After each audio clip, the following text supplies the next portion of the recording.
Nous avons démarré depuis plus d'un an à régler un problème. Le problème qu'on avait, personnellement, moi-même, le problème que j'avais en utilisant les outils d'intelligence artificielle, c'est que il me manquait de précision dans les informations. Il me manquait de précision dans les informations de telle enseigne que à chaque fois quand l'intelligence artificielle me fournit une information, moi-même, je dois maintenant essayer de vérifier, lui demander, alors, où est-ce que tu as trouvé l'information pour tu m'envoyer le lien, je voudrais aller vérifier moi-même, etc. Et comme nous sommes dans la science, que vous le savez très bien, il faudrait de la précision, de la rigueur et de la vérification sur nos informations. Donc, à partir de ce moment, je me suis dit, bon, il faudrait que nous ayons un outil qui puisse être traçable. Donc, s'il me fournit une information, il doit être en mesure de pouvoir justifier l'information.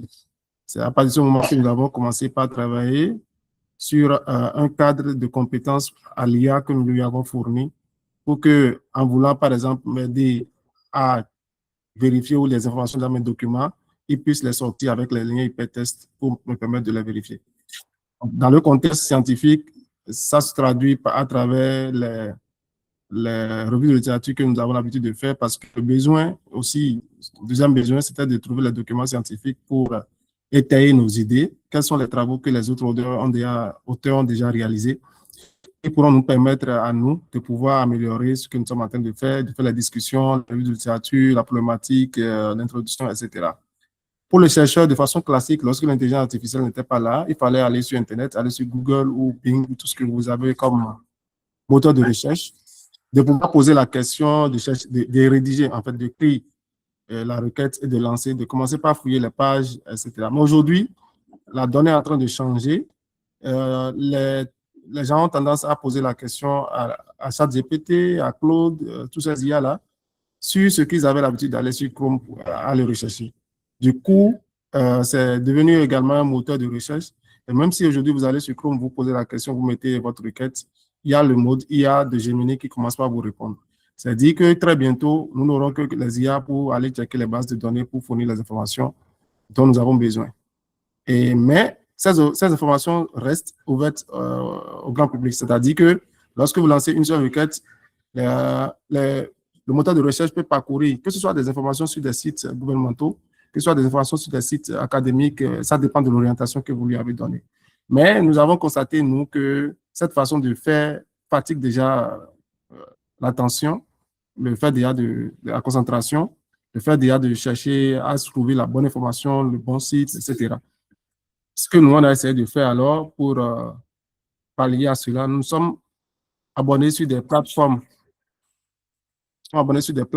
qui ont des millions de documents scientifiques déjà intégrés dans leur corpus.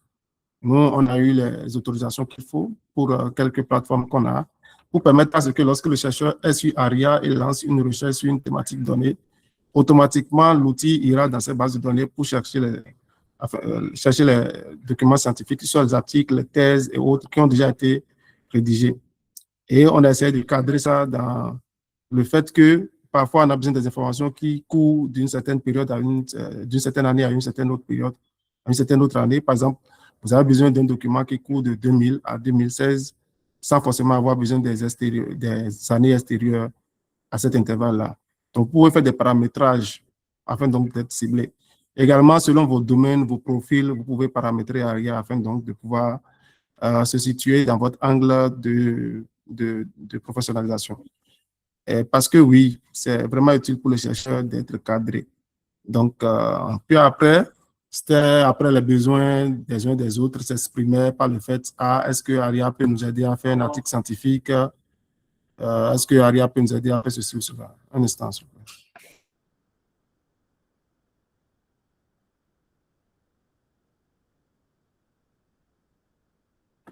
Donc, est-ce que ARIA peut nous aider à faire telle ou telle chose? Donc, après, nous avons développé des compétences, des outils sur ARIA pour faire tout ce qui est articles scientifiques, etc. On verra ça plus tard. Donc, c'était pour vous faire un peu l'historique avant de commencer. Du coup, depuis un an, on a essayé de commencer par monter la plateforme. On a essayé de tester au laboratoire de recherche avec les amis, etc.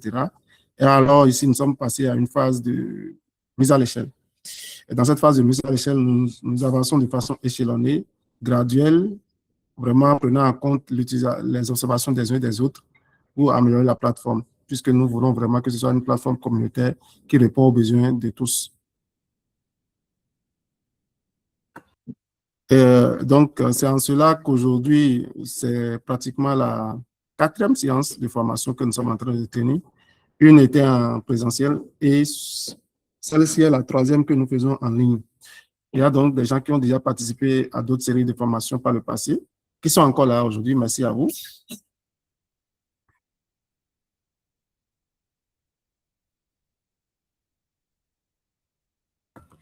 Donc, voilà. Pour le programme que nous voulons respecter rigoureusement ce soir, je crois que voici le programme. C'est un peu détaillé sur les 4 jours. Aujourd'hui, normalement, nous devons finir à 20 heures. Pourquoi cette formation? Le nouveau défi de la recherche.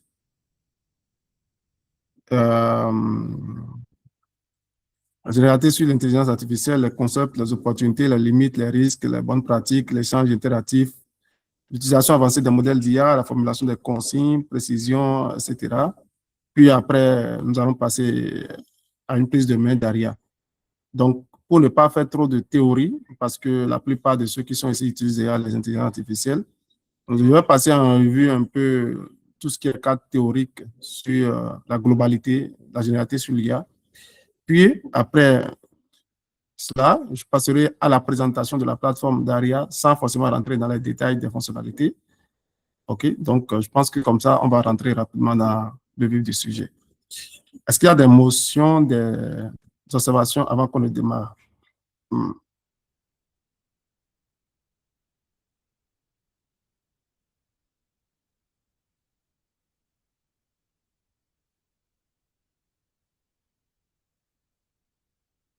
Oui, Madame Lisette.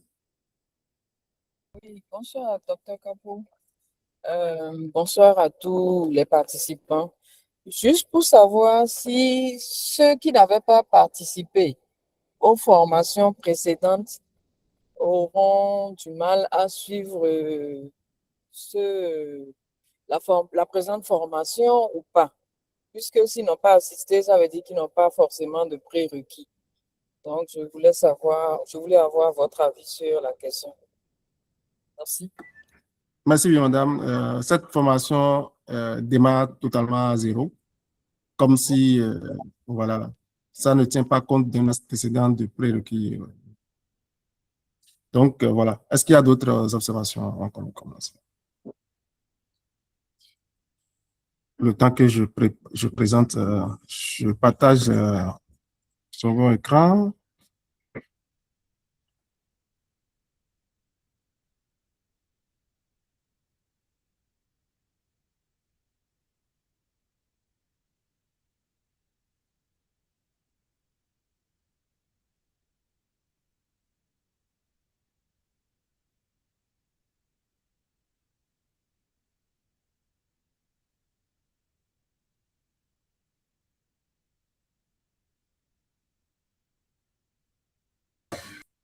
OK, bon, j'espère que vous voyez mon écran. Et là, nous allons commencer par comprendre un peu le monde des IA. Nous étions là en 2019, je crois que 2019, quand on était dans la période de COVID-19. Un peu après COVID-19, à partir de 2020, 2021, l'IA, moi j'étais là quand un ami m'a envoyé un document. Et je regarde, ça c'est une intelligence artificielle. Je n'ai même pas regardé le document. Il dit ça c'est quoi ça? Ils veulent quoi? Comment on va me dire que je vais écrire et l'ordinateur va me répondre? J'ai automatiquement balayé ça de revers. Et plus tard, je voyais que, bon, il y a quelque chose qui se passe. Tout le monde parle de ChatGPT, mais c'était quoi, en fait? Et là, c'est rentré dans nos habitudes. Et j'ai commencé par observer un peu que tout le monde avait ça et chacun en parlait. Voilà, il y a un outil, tu lui dis, il te répond, il te donne les réponses. Ah, mais tiens, à partir de 2022, 2023, c'est totalement rentré dans nos habitudes. On a commencé par voir un peu les imperfections de l'IA. On lui pose des questions, il est là, il prend son temps à répondre. Mais bon, plus tard, aujourd'hui, en 2026, à l'heure où je vous parle, c'est la course à la montre. de jour en jour, il y a des organisations qui sortent leurs intelligences artificielles. Si vous ne vous pressez pas le pas d'être au parfum de l'information, je pense que d'ici 5 ans, 10 ans, vous serez totalement dépassé. C'est un peu comme aujourd'hui, c'est les enfants qui prennent nos téléphones, qui nous montrent comment est-ce qu'il faut faire. Et donc, depuis ce temps, personnellement, je ne pense pas qu'il y ait eu un jour où je n'ai pas été à l'affût de l'information sur l'intelligence artificielle. Donc, du bout du doigt, je peux vous citer lesquels qui sont au niveau créés par les Américains, créés également par les Chinois, lesquels qui sont gratuites, lesquels qu'on peut installer sur le local, sur votre machine sans Internet. Comment est-ce qu'on peut automatiser l'IA, le mettre sur Internet, créer pour vous-même, par exemple, un serveur distant où vous allez héberger votre intelligence artificielle qui ne sera lié ni à tel fournisseur, je peux parler de ChatGPT ou autre, mais qui sera lié carrément à vous, ok, à votre site, à votre application. Par exemple, on peut vous créer une application comme Aria et vous mettre votre intelligence artificielle là-dessus. Donc, vous n'avez plus besoin de payer un abonnement parce que chez nous, on est obligé de payer des abonnements pour faire tourner ChatGPT et autres. Donc, c'est pour vous dire que dans les années à venir, déjà sur nos téléphones, vous avez l'intelligence artificielle et il y a cette question de contrôle. Nos données vont où? OK? Donc, ces informations sont des informations qui, pour la plupart, se posent, mais moi, j'ai mes informations qui sont là. Comment est-ce que je veille à ce que ces informations-là ne soient pas réutilisées par ces grandes organisations qui créent les IA? Mais, que vous le vouliez ou non, ou pas, ils les utilisent tout le temps pour pouvoir entraîner les modèles. Donc, c'est quoi l'intelligence artificielle là? Ce qu'elle n'est pas, les mots indispensables, LLM, prompt, token, contest, RAG, les avantages concrets, les études, la recherche, les risques, les erreurs, l'hallucination, le plagiat, la confidentialité pour se préparer à l'aide de l'IA, la transition vers... Il n'y a pas que ces... Moi j'ai mis 6 points-là, mais également comment est-ce qu'il faut utiliser l'IA dans le domaine professionnel, gérer les mails, gérer les rapports, gérer les rapports d'activité, respecter le Canva, et héberger les documents sur votre Workspace, votre Google Drive, comment le faire utiliser par l'IA, comment traiter vos données avec l'IA, comment intégrer l'IA dans Excel, comment intégrer l'IA dans PowerPoint et que l'IA puisse les utiliser, comment avoir... Il y a tellement de choses, tellement de choses, tellement de choses. Donc, tout simplement, je crois que je vais essayer.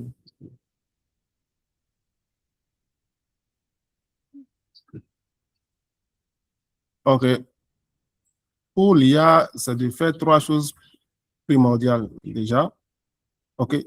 Percevoir, raisonner et produire. Donc, l'IA désigne des systèmes capables d'exécuter des tâches qui demandent normalement de l'intelligence humaine.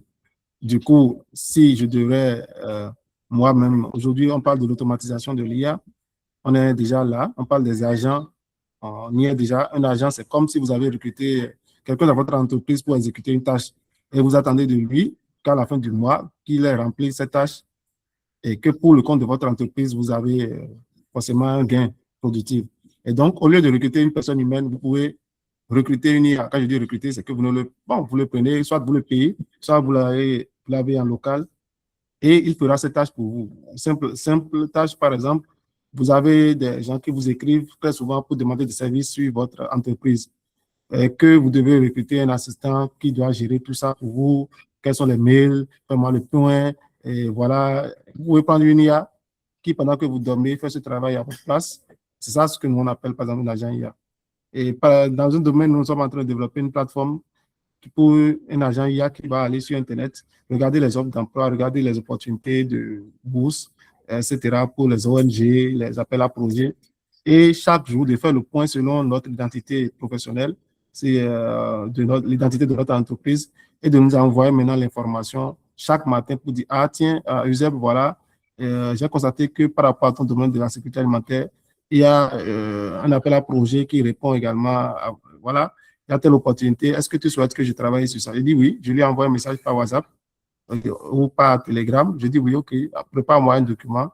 Il va lire, il a déjà la base de données sur mes antécédents, expériences et autres. Et il conforme maintenant. Il m'envoie, il me dit, ah tiens, je t'ai envoyé le lien, regarde un peu. Est-ce que le document que j'ai produit correspond à tes attentes? Je dis oui, d'accord, ok. Il dit, bon, est-ce que tu souhaites que je partage, j'envoie l'information par, ou bien tu préfères l'envoyer par mail? Je lui dis, non, tiens, prépare-moi le mail, je vais vérifier. Il m'envoie ça par WhatsApp et je regarde, il dit, OK, c'est bon. Améliore-t-elle, améliore, il me renvoie, il dit que tiens, c'est bon. Envoie le mail et envoie-moi la notification. Soit moi-même, j'envoie le mail. Ça, c'est un agent IA. Donc, le travail là, il a fait un travail de raisonnement. Il a fait une production. Là, générer des tests, des plans, des tableaux, des images qu'il peut vous envoyer.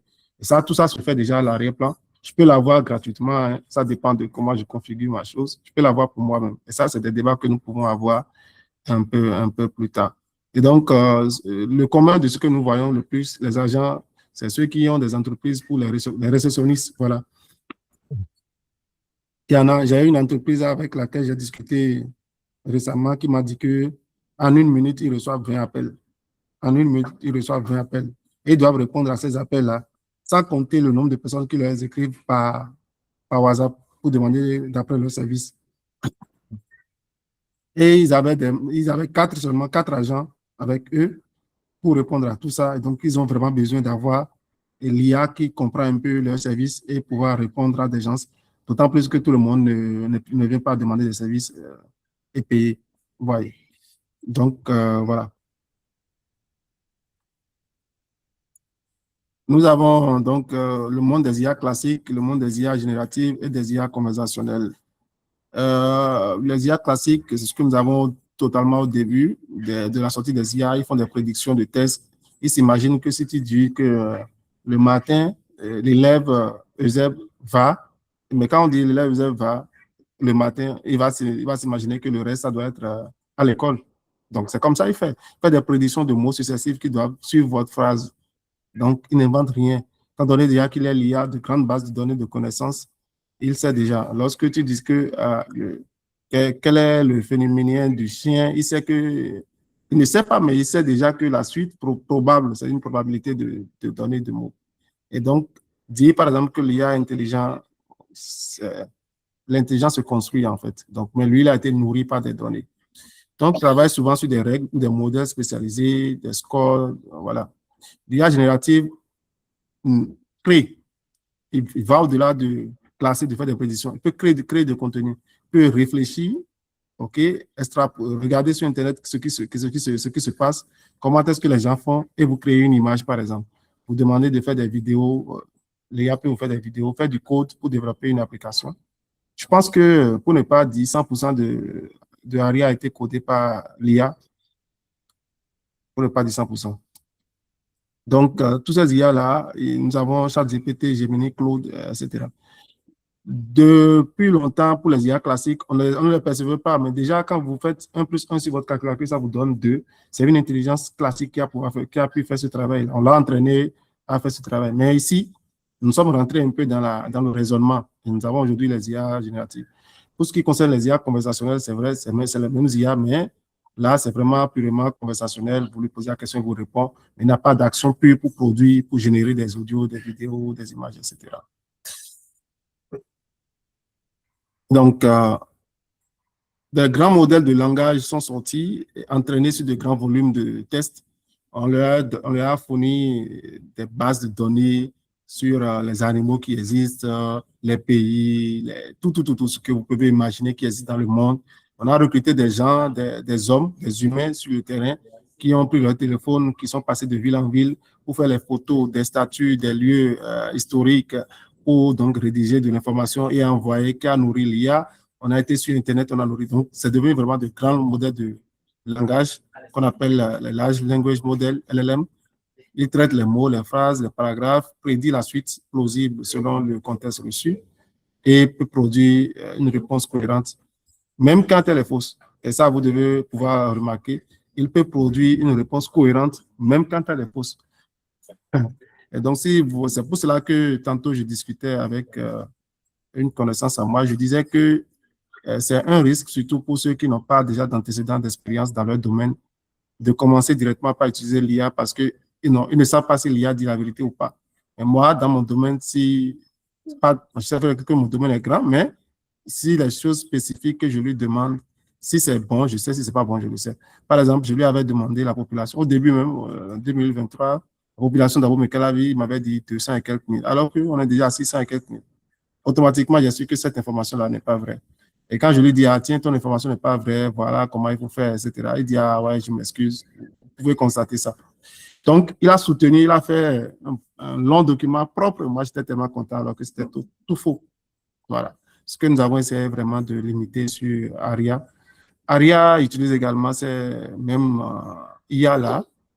Non, ce n'est pas une IA qu'on a créée, mais c'est un logiciel qui cadre l'intelligence artificielle à donner des réponses justes à ce que nous voulons. Ben, l'IA est bien pour faire des résumés, de faire des reformulations, structurer des idées, comparer des documents, proposer des plans, des hypothèses, un contenu, etc. Mais pour garantir une vérité sans source, l'IA n'arrive pas vraiment à vous. Mais de jour en jour, si vous prenez les versions avancées, vous avez les sources qui sont les versions payantes, je voulais dire. Même si j'ai cas de fragilité de l'IA de pouvoir fournir des informations sans source, l'IA vraiment est en train de s'améliorer. Mais cela dépend également de comment est-ce que vous lui avez envoyé votre besoin, votre requête, ce qu'on appelle le prompt. Et ça, le prompt, ça aussi, ça s'apprend. Nous allons parler de cela brièvement, mais c'est pour surtout éviter que moi, mes amis au laboratoire, au début de cette aventure-là, et quand moi, je prends mon chat GPT que je lui écris, je lui demande une information, je prends la même information, je mets dans le chat GPT de mon collègue, on n'a pas le même résultat. Et quand je dis à faire telle activité, moi, tel que je formule mes prompts, me font gagner vraiment en termes de retour satisfaisant, alors que eux, de leur côté, ne savent pas forcément comment formuler les prompts. Et ça, les prompts, je veux dire les requêtes. Ça, c'est vraiment une compétence à avoir, à formuler les prompts. Nous nous sommes dit, si cette fragilité à formuler des requêtes une limite, parce que c'était vraiment une limite pour les chercheurs, ils se disent, mais l'IA ment, l'IA ne fait pas bien les choses, l'IA ne, voilà. Alors que tout dépend de comment est-ce qu'on a formulé la requête. On s'est dit, bon, sur ARIA, mettons déjà les requêtes derrière les boutons. L'utilisateur n'a pas forcément besoin, par exemple, de lui-même de formuler ces requêtes-là. On les a déjà mis. Donc, si vous devez faire une introduction, par exemple, on sait qu'il faut commencer du général au particulier, de mettre l'accent sur le cadre de l'étude de façon générale, de descendre sur votre localité, votre milieu de recherche, quelle est la problématique brève qui est soutenue et qu'est-ce que vous donnez comme plan, est-ce que vous apportez, qu'on puisse suivre. Tout ça, nous l'avons mis déjà dans ARIA pour lui permettre de suivre cette progression. Sinon que vous, de votre côté, si vous n'aviez pas ce cadre de compétences dans lequel vous travaillez, vous devez à chaque fois lui dire, voilà ce qu'il faut faire, il fait, c'est pas bien, voilà ce qu'il faut faire, voilà. Donc, c'est ce qu'on appelle en fait les compétences de l'IA.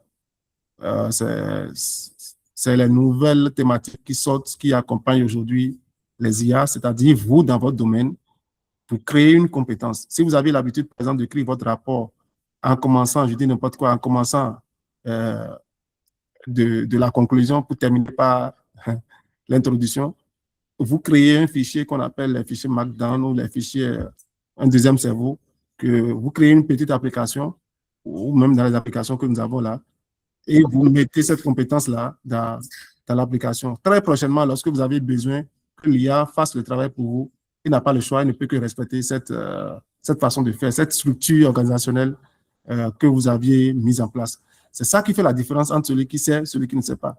Donc, moi, j'ai ChatGPT que j'utilise, par exemple, mais pas dans la version que vous avez en ligne, par exemple. Un instant, je vais accepter. Donc, moi, j'ai, par exemple, ChatGPT, mais pas dans la version que vous avez certainement. Mais je l'ai pour faire des codes, mais je l'ai pour faire des rapports, mais je l'ai formé sur ma façon de faire. Du coup, je n'ai pas à répéter de très longues phrases pour pouvoir avoir les résultats que je veux. Alors, il est important donc de suivre ces formations-là pour voir ce que vous comprenez, les limites, les cas d'usage, les erreurs quand on interagit avec l'IA. Pour ce qui concerne la sécurité de vos données, les identités de données sensibles, les prompts injections, les fuites d'informations usage interdit, vous devez prendre le temps d'aller sur votre... N'ayez pas peur des boutons, cliquez là-dessus. Cette formation ne vise pas à aller sur les plateformes IA, ChatGPT, Gemini et autres pour faire des configurations.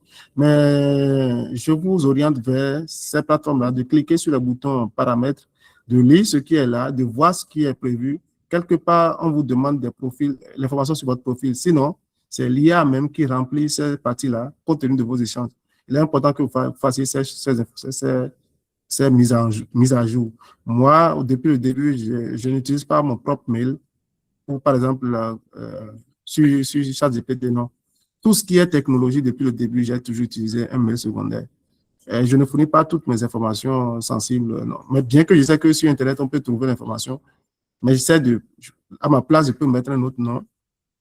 Sur des données sensibles, j'essaie de changer les chiffres, des choses comme ça, vraiment pour rester dans la confidentialité des informations que j'ai. Ouais. Donc, et la validation humaine, comme je vous le disais, quelle que soit l'information que vous avez de l'IA, vous devez vérifier ça. Si je dis, j'ai besoin que tu me fasses la recherche, bon, vous l'auriez dit comme ça, non? Il y a certaines personnes qui disent, je veux comprendre comment est-ce que le monde a été créé. Ça, voilà, ils posent une question comme ça à l'IA. Mais moi, je ne vais jamais dire ça. Je peux le dire, ça dépend. Mais moi, je le dis parce que je sais dans quel domaine est-ce que je veux poser la question. Si c'est pour la géographie, si c'est pour les études théologiques, parce que les approches scientifiques selon ces deux domaines diffèrent. Il faudrait donc que je commence par former l'IA pour dire, voilà, dans le cadre de telle étude qui porte sur, voilà, je mets le sujet, dans tel domaine, je souhaiterais que tu ailles sur Internet, utiliser des sources fiables, par exemple des sources académiques, dans telle région. Si vous avez déjà les sources, vous pouvez les partager.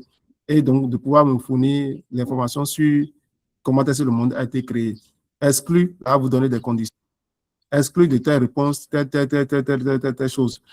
OK, et maintenant, fournis-moi les liens vers les informations que tu aurais trouvées. Évite de me créer des informations fausses.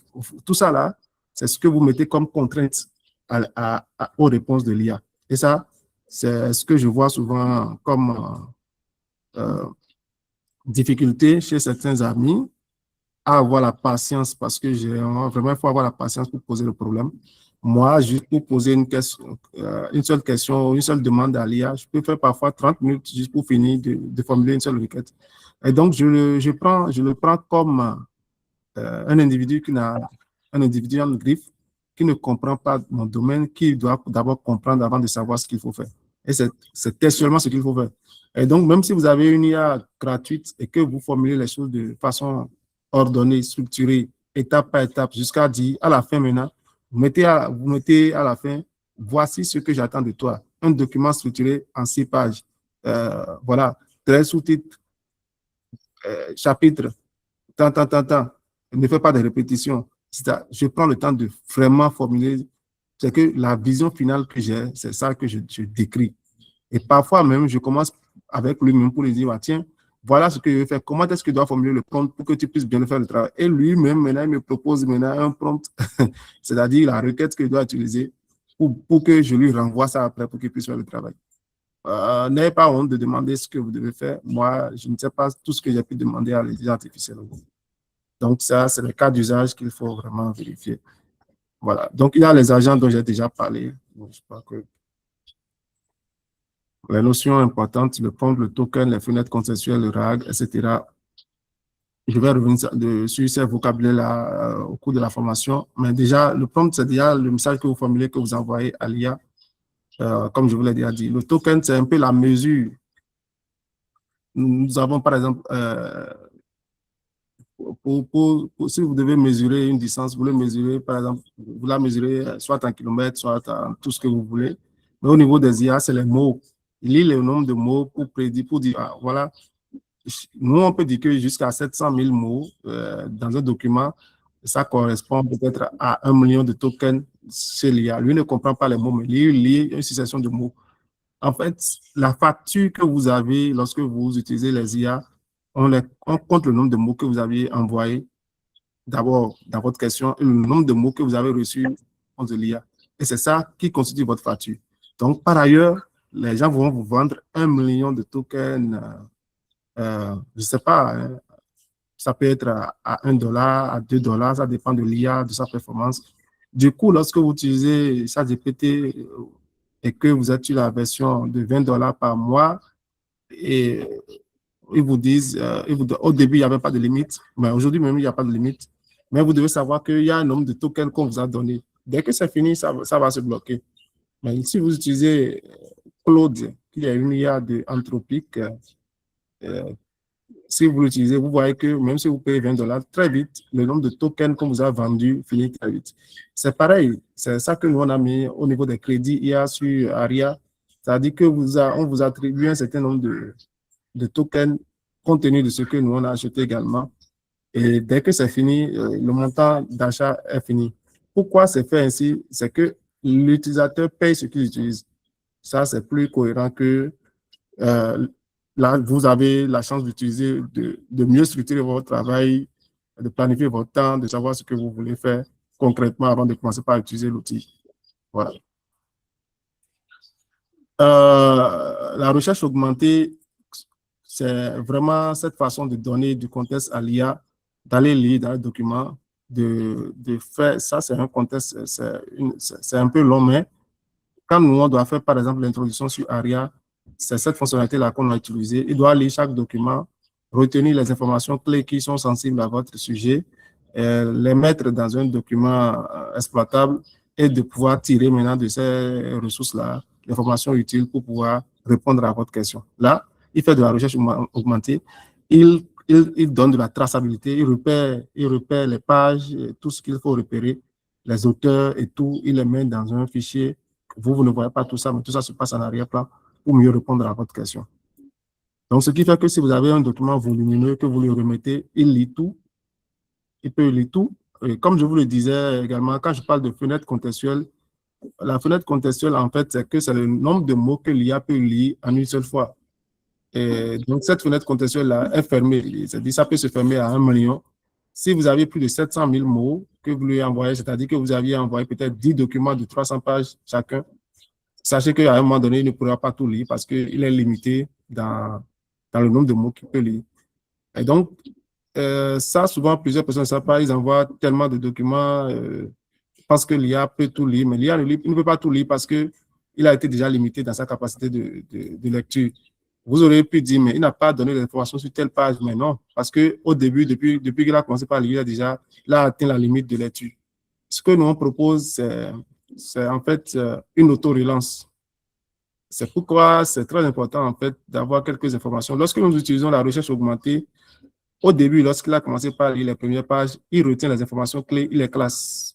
Lorsqu'il continue jusqu'à atteindre la fenêtre contextuelle, il se dit, ah tiens, j'ai été bloqué parce que je ne peux plus réfléchir au-delà de cette limite. Il y a un système qui relance automatiquement qui lui dit, bien, tu t'es arrêté à tel niveau. Voilà les informations que tu as déjà capitalisées.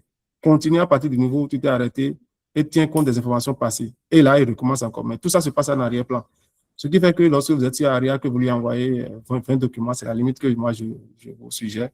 Il fait une lecture peut-être en fonction du nombre de pages que vous avez et il s'arrête. Il fait cette auto-relance-là et il continue jusqu'à ce que vous fournissez l'information dont vous avez besoin.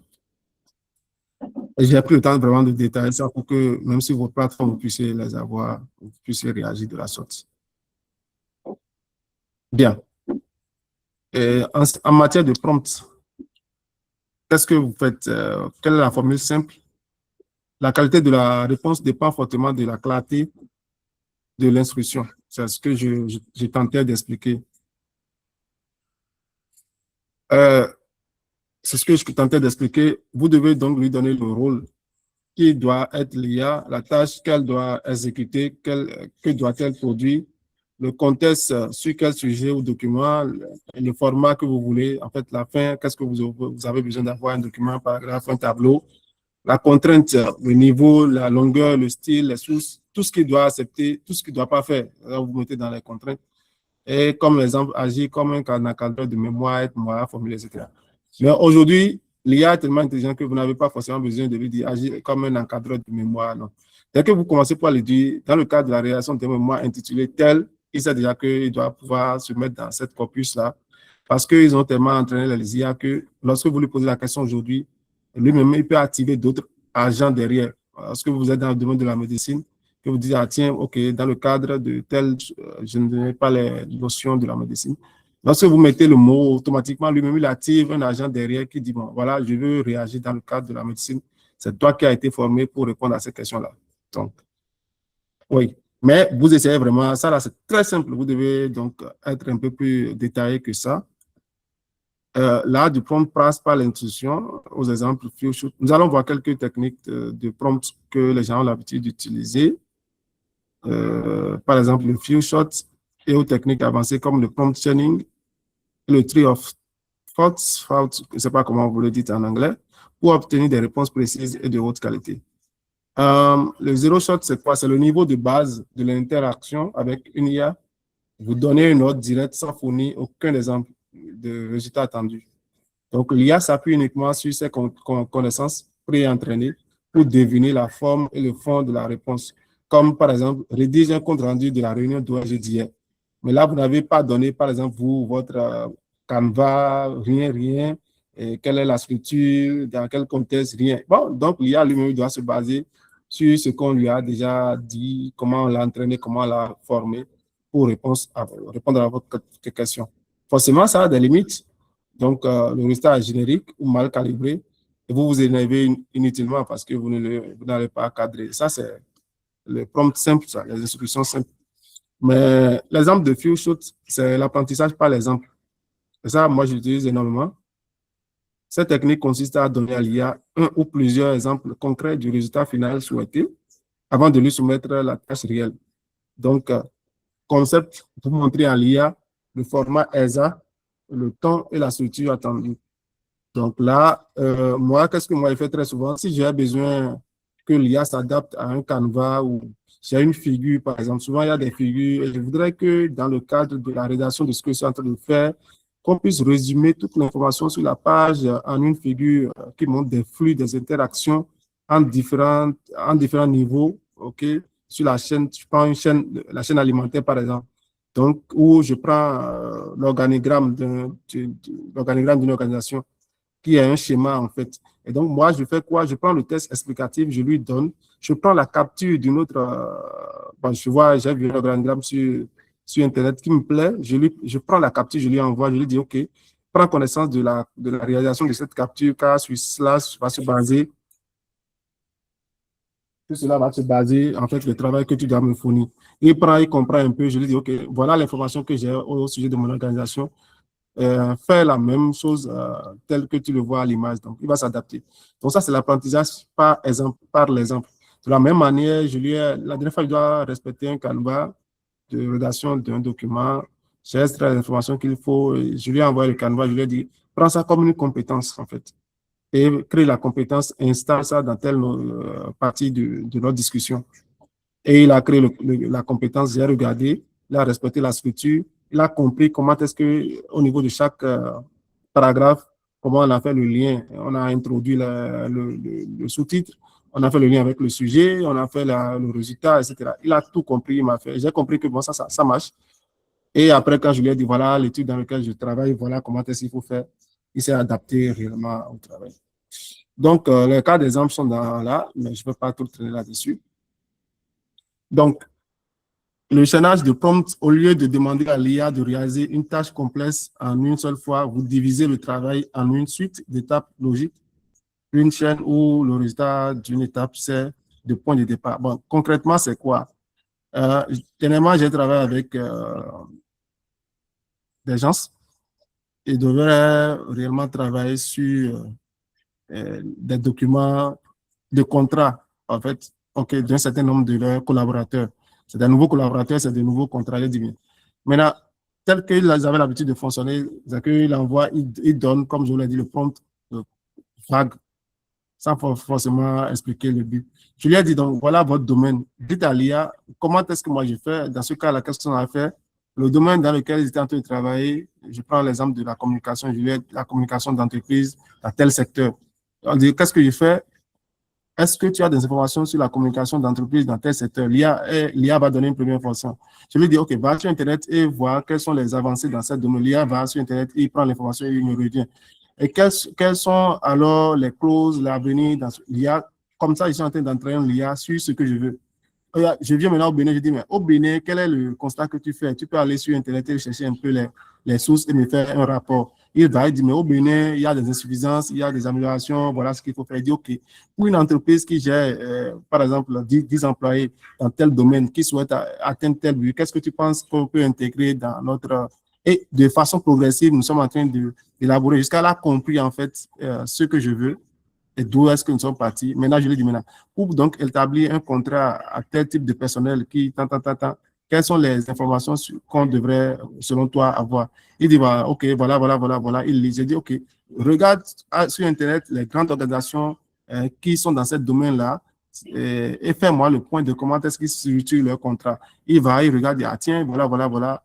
Cela me permet d'améliorer ce que je t'avais déjà donné comme information. Il dit, OK, fais l'amélioration jusqu'à ce qu'on ait eu un plan qui est vraiment cohérent par rapport à ce que les gens utilisent dans de grandes organisations, avant même de commencer maintenant par remplir ce plan de rédaction de contrat. Donc, c'est vraiment l'apprentissage par la chaîne. Ce n'est pas un seul prompt à la fois que je lui ai envoyé. Donc, l'arbre de pensée TOT, c'est l'une des techniques logiques les plus avancées.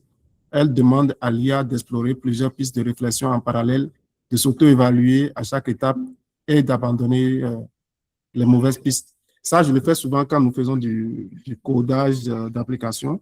Et même la dernière fois, j'ai donné, vous savez que l'IA est très avancée pour créer des affiches aujourd'hui. J'ai aidé un ami à pouvoir créer une affiche pour son organisation. Il cherchait de l'argent pour le faire. Il dit, mais vas-y, ChatGPT. Il n'a jamais fait ça. Il a dit, voilà, dis-lui que tu as besoin de pouvoir créer une affiche, etc. Il a fait l'affiche, la première affiche était catastrophique. Il a dit, non, toi, ton IA, là. Il a dit, mais calme-toi. Maintenant, qu'est-ce que tu veux? Commence par lui dire, on a décrit étape par étape où est-ce qu'il faut changer telle chose, comment il faut changer, remplace telle partie par telle, n'ajoute rien, ne complète rien, garde la structure, etc. Quand on a fini tout ça, moi, je l'ai laissé. Je lui ai dit avant de partir, dès que tu auras fini, formule tel prompt à l'IA, dis-lui, fais une auto-évaluation de ta dernière production et dis-moi les points à améliorer. Moi, j'étais là tranquillement, 2 jours plus tard, il a publié les affiches. J'étais tellement sidéré. Je pensais même qu'il a trouvé un designer pour lui faire le travail.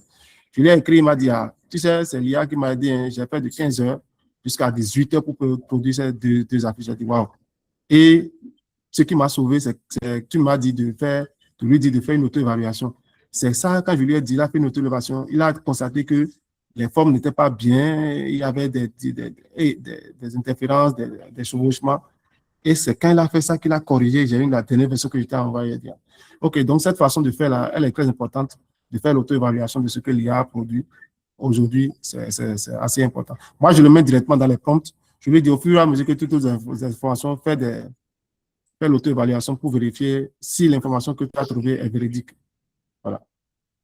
Donc, les exemples sont là. Tout ça, j'ai déjà parlé de ça. Token, vous aurez le document. Hein. Bon, je crois que fenêtre contextuelle, j'ai déjà parlé de ça. Le RAG, recherche, génération, contrôle, Retrieval Augmented Generation, l'IA récupère des passages pertinents puis génère une réponse appuyée sur ces contenus. J'ai déjà expliqué cela.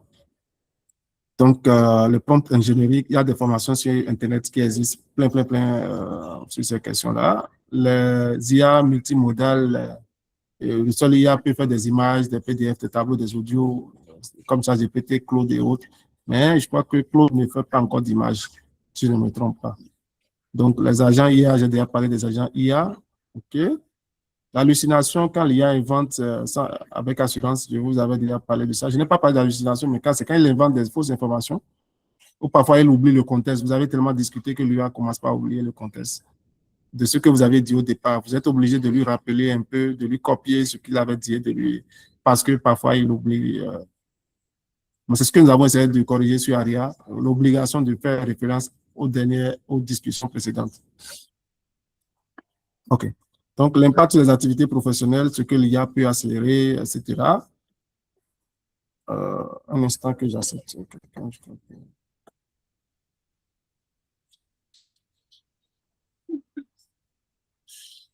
Le gain immédiat, le gain de ta qualité, meilleure structuration, tout ça, exemple, vous verrez ça plus tard. Maintenant, pour l'étudiant, le chercheur, le consultant, de comparer les articles, extraire les idées, rédiger les rapports, etc.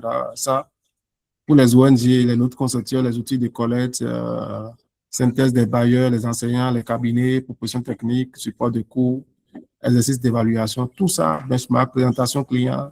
Si c'est possible, moi, j'ai fait, au moins dans tout ce que je vous lis là, j'ai déjà fait ça une fois. Au niveau de l'hallucination, le plagiat, la confidentialité, tout ça, nous allons aborder ces questions durant la formation. Les données sensibles, j'ai déjà parlé de cela. Avant d'envoyer un document à l'UNIA, classer le risque, j'avais déjà dit ça. Vraiment classer le risque pour voir quelle information l'IA doit lire, ce qu'il ne doit pas lire, et soustraire ces informations-là. Surtout les informations juridiques sont très sensibles. Le plagiat académique, copier-coller sans relire, information produite sans mémoire, etc. Avec le temps, j'ai compris un peu comment est-ce que l'IA nous fait faire des plagiats et comment est-ce qu'il faut faire. Je crois que nous, on a déjà intégré directement dans les réponses de ARIA une auto-évaluation pour éviter le plagiat, une reformulation de phrases. Donc, ça nous aide énormément à pouvoir produire des tests humainement, qui s'expriment humainement, en fait. Donc, là, quelques informations que vous aurez à lire dans le document. Donc, je crois que globalement, voilà ce que nous allons retenir sur cette présentation, sans pouvoir faire trop de théorie. Voilà. Maintenant, pour ce qui est de ARIA, nous, au niveau, j'ai déjà expliqué, au niveau, vous envoyez les documents, vous importez les documents, il fait le résumé, il fait des PDF, il vous aide à faire de la recherche, la littérature, les protocoles, les plans, les citations, la biographie. ARIA vous aide à générer les rédactions, les questionnaires, l'analyse, les slides, les infographies. Bon, là maintenant, je crois que nous allons rentrer dans le vif du sujet. Nous avons déjà vraiment fait une bonne base théorique. C'est vrai que c'est allé un peu vite, mais le but, c'est d'avoir une idée globale de ce que l'IA représente aujourd'hui en termes de défis et de pouvoir donc s'en approprier pour l'usage personnel. Donc, je vais marquer une pause d'abord et puis avoir vos avis sur un cadre d'échange rapide avant de continuer. Si vous aviez des observations, des questions, sur 5 minutes, nous allons échanger là-dessus avant maintenant que je ne continue. Merci beaucoup pour votre attention.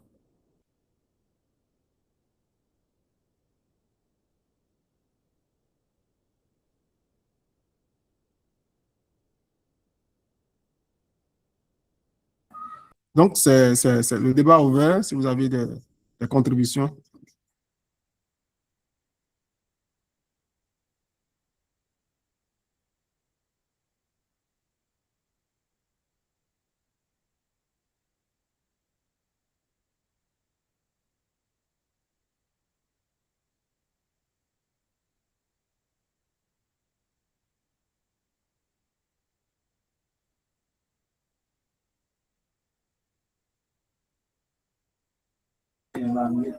Oui, cher ami, est-ce que vous aviez des... Oui, monsieur Prosper, allez-y. Merci beaucoup, cher collègue Zeb. Je vous remercie très sincèrement pour cette initiative et aussi pour la qualité de votre présentation. Ma préoccupation concerne surtout le plagiat. Je voudrais savoir, par exemple, en utilisant l'IA pour faire une discussion dans le cadre d'un article ou d'un mémoire, tout ça, est-ce que ça pourrait être considéré comme un plagiat ou dans quelles conditions ça peut être considéré comme plagiat? Et comment faire pour éviter les cas de plagiat dans la rédaction scientifique sur la base de l'IA?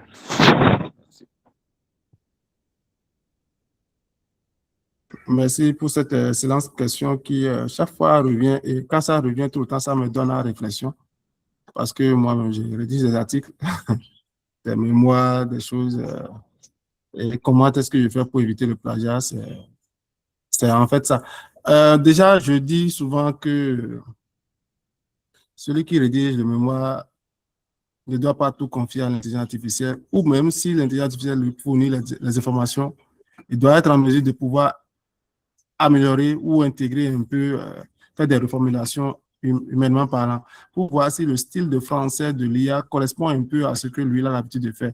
S'il a le temps de pouvoir reformuler un certain nombre de phrases, il est important de le faire pour ne pas prendre la production crue de l'IA et de l'envoyer. Si nous commençons par parler du plagiat, c'est que nous avions copié mot pour mot sans contextualiser l'information du chercheur ou bien du document lu, et nous l'avons mis ainsi dans notre travail. Et lorsque nous envoyons ce document-là en évaluation, les détecteurs de plagiat constatent un certain alignement de mots. Ils se disent que dans le document de base, on a, je ne sais pas combien, à partir de 5, 6, 7, 8 mots qui sont successivement alignés, comme une phrase, par exemple, la production agricole a fortement baissé de 2019 à 2022 pour cause de changement climatique. Et cet alignement de mots se retrouve exactement dans votre document. Là, ils soupçonnent déjà le plagiat. Aujourd'hui, maintenant, il y a les détecteurs d'IA qui sont déjà basés sur l'intention, c'est-à-dire ils voient que la reformulation que vous avez faite est sensible à ce que l'autre auteur a fait. Donc, du coup, déjà, il faut déjà donner dans l'instruction à l'IA. Il sait comment on ne peut pas le plagiat. C'est pour cela que moi, personnellement, je lui dis que ce travail que je vais faire est très important. Il faudrait que nous évitons le plagiat. Quelles sont les informations que tu as sur le plagiat et quelles sont les normes dans telle revue que je vais envoyer? Il constate tout et il fait l'information, il dit voilà ce qu'il faut éviter. Il dit OK, à partir de ce moment, rédige-moi telle partie de tel document tout en évitant, en faisant des reformulations qui m'évitent le plagiat. Il le fait, je lis. Je vais voir dans le document source qu'est-ce qui est, en termes de phrases qui est là, comment est-ce qu'elle a été reformulée pour m'éviter le plagiat. Cette vérification humaine, elle est très importante, sinon que vous rentrez en plein pied dans le plagiat sans le savoir. Maintenant, l'autre niveau du plagiat, c'est que vous aviez fourni des informations, vous aviez... l'autre niveau du plagiat, c'est que vous aviez fourni des informations qui ne sont pas les vôtres dans vos parties de résultats. Si, personnellement, vous êtes parti sur le terrain, vous avez collecté les données, vous avez analysé, vous avez rédigé, et vous envoyez maintenant cette même information que vous avez rédigée de votre propre chef à l'IA de pouvoir faire un article, le risque de plagiat est fortement en baisse parce que là, il se base sur des connaissances que personne n'a déjà connues, parce que c'est vous qui avez fait votre travail. Maintenant, le plagiat va se délocaliser vers les parties théoriques qui concernent l'introduction, la problématique et autres qui portent sur les idées des autres auteurs. Maintenant, pour les anciens, ils vont chercher des documents plus physiques ou bien qui ne sont pas notamment sur toutes les bases de données pour donc faire des citations pour éviter que les détecteurs qui parcourent les bases de données internationales ne détectent des parties qui sont déjà dans leurs documents. Mais quoi qu'on fasse, il y a toujours un degré de... Parce qu'il y a des phrases qui se répètent. Par exemple, si vous prenez... moi, j'ai fait cette discussion en temps avec l'école doctorale. Je me suis dit, mais si vous dites que nous devons évaluer le plagiat de tout le document et qu'il y a la revue il y a la bibliographie. Or, généralement, nous tous, nous citons la bibliographie de la même manière, du même auteur. Et que j'envoie dans le plagiat, il va dire que tout ça là, c'est du plagiat. Mais en fait, cette partie de bibliographie là ne peut être considérée comme du plagiat en temps normal. Et ça, c'était un débat. Est-ce qu'il faut l'enlever? Est-ce qu'il faut le laisser? On a dû laisser. Et puis, ils ont fait ce qu'ils ont fait. Ils ont trouvé ce qu'ils vont trouver. Donc, il y a les quotas de plagiat. Par endroit, c'est 20%. Par endroit, c'est 5%. La dernière fois, quelqu'un m'a dit que c'est 5% du taux de plagiat. Mais ça, c'est trop serré. Et il me posait la question sur comment, j'ai dit, mais quel est votre taux de plagiat? Il me dit que c'est 5%. Il dit 5%, comment vous allez rédiger jusqu'à ce que vous respectez les 5%? Et là, ça appelle vraiment à être vigilant. Donc, nous, sur ARIA, on a mis dans l'ADN du système la reformulation tactique à éviter les mots. Il y a une question qui revient que les gens ne posent pas souvent. Aujourd'hui, on a les détecteurs d'IA qui essaient de savoir si c'est l'IA qui a rédigé ou pas votre travail. Et ça, c'est compte tenu d'un certain nombre de... Ça, je vais vous l'expliquer. Lorsque l'IA fait le travail, l'IA essaie d'être équilibré. Et donc, il a écrit presque bon, pas toujours, hein, mais bon. Lorsque vous voyez dans ses productions, vous ne le verrez peut-être pas, il essaie de raisonner d'une même manière. Parfois, il a des mots répétitifs qu'il a l'habitude d'utiliser et que eux-mêmes, les IA, dans leur algorithme, ils savent. Dès que vous l'envoyez dans un détecteur d'IA, il se dit, attends, attends, attends, voilà, ça, c'est la progression harmonique d'une IA, ça. Moi, je sais ça. Ils soupçonnent déjà que c'est l'IA qui a déjà rédigé ça. Du coup, il y a des mots ainsi que, eux-mêmes, ils citent les mots, moi, je n'ai pas gardé ces mots-là. Ce que moi, j'ai fait avec, c'est que je l'ai mis dans un détecteur d'IA que nous avons intégré dans ARIA, pour ceux qui veulent faire le plagiat, pour qu'à la fois, quand ils détectent le plagiat, ils détectent les IA, et également dans la reformulation, d'éviter de reprononcer ces mots-là plusieurs fois, et parfois, il fait l'équilibre comment nous appelons ça? L'équilibre des paragraphes en termes de nombre de mots. Et vous voyez que vous ne savez pas ça, mais alors que humainement parlant, vous êtes parfois fatigué, vous faites parfois des erreurs, vous mettez des mots qui ne doivent pas rester, vous perdez la concentration, vous revenez le lendemain, vous lisez, ah tiens, c'est moi-même qui ai fait ça. Ça, l'IA ne fait pas ça. Or, il faudrait vraiment qu'on ait cette sensibilité humaine dans ce que vous êtes en train de produire pour que réellement le détecteur d'IA ne fasse pas. Donc voilà, j'ai été un peu plus long à répondre à cette question. Je ne sais pas si, Monsieur Prosper, vous avez d'autres.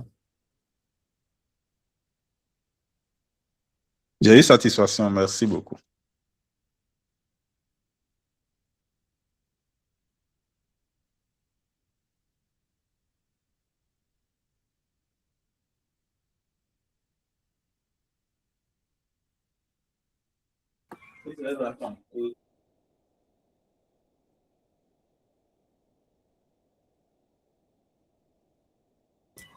Donc, nous allons continuer. Merci à tous. Je vais vous présenter maintenant Aria et je vais vous donner des informations. Je crois que je vais partager l'information.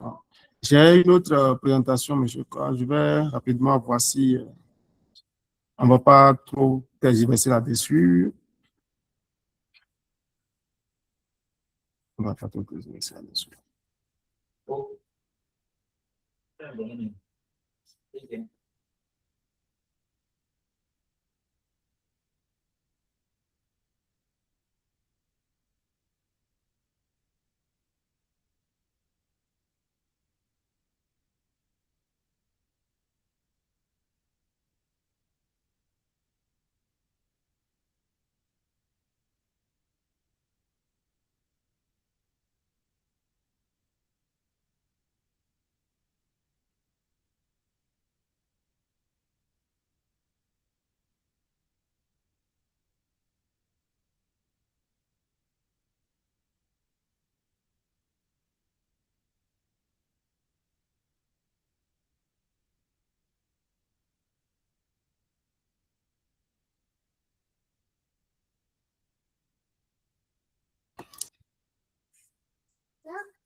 Bon, ok, d'accord. Pour aller un peu plus vite sur ces nouveaux défis-là que nous avions à l'aide, en ce qui concerne la recherche scientifique, voilà, c'est ça, nous avons déjà commencé par aborder cette question. Lorsque je répondais à votre question sur le plagiat, ça c'est un grand défi que nous avons. J'ai abordé déjà les questions de défis sur notre discussion, sur la première présentation que j'avais déjà effectuée. Mais donc, c'est que ces dernières années, les gens ont plus tendance à plus appeler l'IA pour répondre à des questions. Donc, et comment est-ce que nous faisons aujourd'hui pour développer réellement une expertise et sécuriser nos informations? Ça devient un réel défi. Et comment nous l'intégrons dans nos aspects, dans les aspects techniques opérationnels de l'ingénierie éthique et autres, là, c'est très important. Il y a un évaluateur d'articles qui m'a répondu sur Facebook pour dire que non, il ne faut pas utiliser l'intelligence artificielle dans la production scientifique. Donc, et après, je lui ai répondu, il m'a dit non, que est-ce que moi, je suis d'abord même du domaine, que lui, il a l'habitude de rejeter les articles parce que et la dernière fois, il a vu, d'abord, il a su déjà que c'est l'IA qui a fait le travail, qu'il a rejeté l'article. J'ai dit, oui, ça c'est très bien parce qu'il faudrait vraiment. Et il a parlé d'éthique, voilà, il parlait d'éthique. Il a parlé tellement le français que j'ai dit. Est-ce que je lui ai déjà demandé si lui-même n'utilise pas déjà l'IA? Et le débat n'est plus aujourd'hui à savoir s'il faut à refuser d'utiliser l'IA. Non, le débat doit se centrer sur jusqu'à quel niveau est-ce que nous allons intégrer l'IA dans le cadre de recherche. Si tant que nous ne faisons pas ce travail-là, c'est compliqué. Et pendant que nous, les Africains, nous sommes en train de nous tirer sur l'IA ou pas, les grandes entreprises, les laboratoires de recherche en médecine ont IA personnalisé de ChatGPT, de Gemini, qui sont là pour faire la recherche et des travaux de 100 ans qu'on doit faire pour découvrir des vaccins, ils l'ont fait en 10 jours, en 2 jours, en consultant les bases de données, des articles scientifiques, en faisant des liens pour sortir des protocoles de préparation de médicaments. Et nous sommes là, nous, les IA ont produit des articles scientifiques qu'ils ont publiés et que des chercheurs ont vérifié. Et là, nous sommes là, nous tiraillons, voilà, on est vraiment en arrière, en fait. Donc, j'ai déjà parlé du point de douleur, quelle est la saturation, tout ce qui est fenêtre contextuelle. Je crois que je n'ai plus besoin forcément de présenter ce slide. Il vaut mieux passer directement à la présentation de ARIA, la plateforme en ligne. Aujourd'hui, ARIA est disponible en ligne sur, d'abord, je vais vous présenter ça, ariascola.com.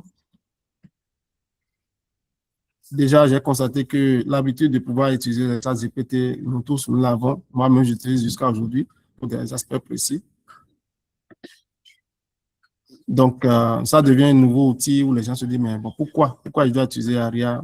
Ça me porte quoi de nouveau, etc. Donc, on va essayer de répondre à cette question. Voilà. OK. Partage d'écran, partage, voilà. Ça, c'est ARIA, ça. ARIA, c'est un laboratoire de recherche scientifique. Comprenez pas ARIA, l'assistant de recherche, assistant de recherche par l'intelligence artificielle. Donc, c'est un assistant de recherche qui utilise l'intelligence artificielle pour vous servir, en fait. Donc, du coup, si vous n'êtes pas déjà inscrit là-dessus, vous pouvez aller sur ariascola.com. Le lien est facile à retenir. Vous cliquez sur connexion. Vous allez un peu plus en bas. Comme je suis déjà connecté, je crois peut-être que je vais me déconnecter rapidement. Et puis, vous le faites. Est-ce qu'il y a des gens qui ne sont pas déjà inscrits sur ARIA ou qui ont connu des difficultés déjà par rapport à ça? Donc, vous cliquez sur connexion.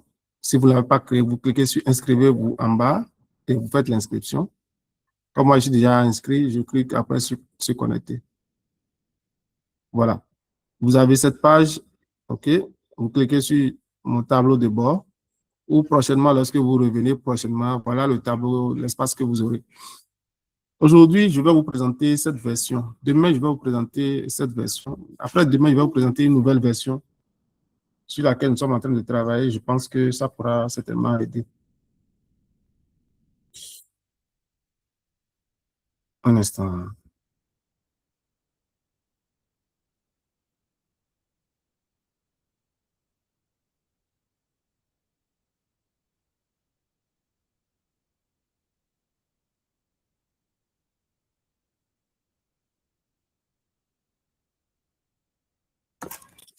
Désolé. Donc, là, qu'est-ce que nous avons? Je vais rapidement passer les interfaces, chaque interface de l'application. Elle peut sembler un peu gigantesque, mais là, à gauche totalement, ici, vous aviez un peu les panneaux des fonctionnalités. Donc, vous pouvez rédiger un article. Il y a deux manières de rédiger un article. Là, ce qui est ici en haut, nous allons remplacer par ce qui est en bas parce que c'est ce que nous sommes en train de valoriser, améliorer progressivement. Générer des PowerPoint, il suffit de cliquer là-dessus, vous allez générer un PowerPoint, vous lui envoyez le document et vous transformez ça en PowerPoint. Soit vous lui envoyez un sujet, il cherche les informations et vous créez le PowerPoint. Vous avez la possibilité de modifier, etc. Infographie Studio, vous envoyez un test et il vous sort le test en graphique. Par exemple, comme je vous l'expliquais, je voulais résumer tout l'étude, le chapitre 5 d'une étude en graphique pour l'expliquer plus facilement. Je lui ai envoyé les informations clés, les structures et tout, et puis il m'a sorti un graphique qui correspondait un peu à l'idée que j'ai énoncée. Un protocole de recherche, quel que soit le domaine, nous, on a mis déjà un cadre de compétences derrière ce bouton de protocole de recherche qu'il doit respecter depuis le cas théorique jusqu'à l'analyse, tout ce qui est méthodologie scientifique. Donc, il y a un paramétrage à faire d'abord pour mieux diriger l'IA à faire ce travail-là. Maintenant, module d'analyse statistique que nous avons développé ici, c'est surtout pour, c'est pas pour des grandes études, mais pour les études rapides que vous devez faire les fréquences, faire les analyses bivariées, les analyses, etc. Mais nous, on n'a pas voulu que ce soit réservé seulement pour que l'analyse statistique soit réservée seulement pour des sachants. Et donc, c'est pour ça que moi, je l'ai fait personnellement parce que j'avais besoin à un moment donné de revoir des données, de revoir des analyses. Mais c'est des algorithmes qui tournent derrière ce bouton-là. Ce n'est pas l'IA qui répond parce que l'IA peut faire des erreurs. Donc, on a utilisé des algorithmes, des bibliothèques, des statistiques. Et il vous suffit juste de faire des clics et vous avez les résultats. Vous avez un module de chat assistant comme ce que vous avez sur ChatGPT, vérifier le plagiat, faire la recherche approfondie de documents, contextualiser, évaluer des documents en ligne et faire la synthèse selon votre sujet, etc. Donc, voilà. Et puis, au milieu, ce n'est que les mêmes informations qui sont ici, que nous avons répétées au milieu, mais mettant l'accent sur ce à quoi les gens ont l'habitude de vite faire référence, font les slides, font les articles, c'est ce qu'ils ont l'habitude de plus faire, créer des questionnaires. En haut, déjà au milieu, vous pouvez adresser votre question à l'IA ici. Vous écrivez ce que vous voulez et puis il va commencer par vous répondre dans le chat. Vous avez 3 boutons. La documentation sur toute l'application, la documentation, elle est sur ce bouton. Il suffit de cliquer là-dessus. La fonctionnalité que vous voulez, vous cliquez dessus. Vous avez toute la documentation, les explications, tout y est. Et là, ça vous permet de vite avancer. Donc, les projets que vous créez, vous les avez ici. Si vous n'en avez pas créé, vous ne verrez pas cela. Ouais, je sais ce que je fais. Donc, qu'est-ce qui va nous intéresser? Si vous cliquez sur le tableau de bord, vous avez cette interface-là qui, normalement, chez vous, restera vide parce que peut-être vous n'avez pas encore créé des projets. Mais si vous voulez, par exemple, rédiger un article, un mémoire, vous cliquez sur nouveau projet et vous commencez par mettre le titre et vous avez accès à une interface qui vous permet de mieux travailler la structure de votre document. Et donc, vous mettez le nom du sujet, un instant que ça se recharge.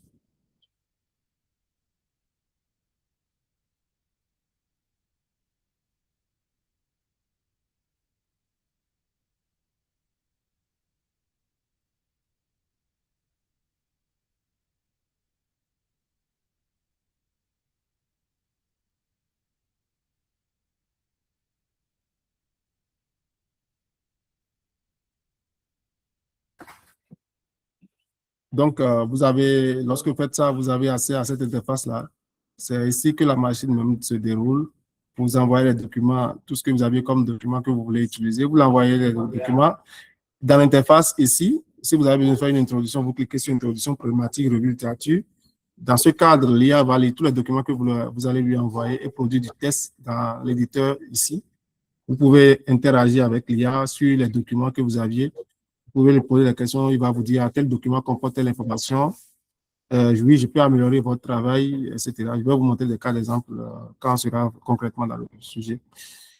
Voilà. Donc, on revient à la page ici.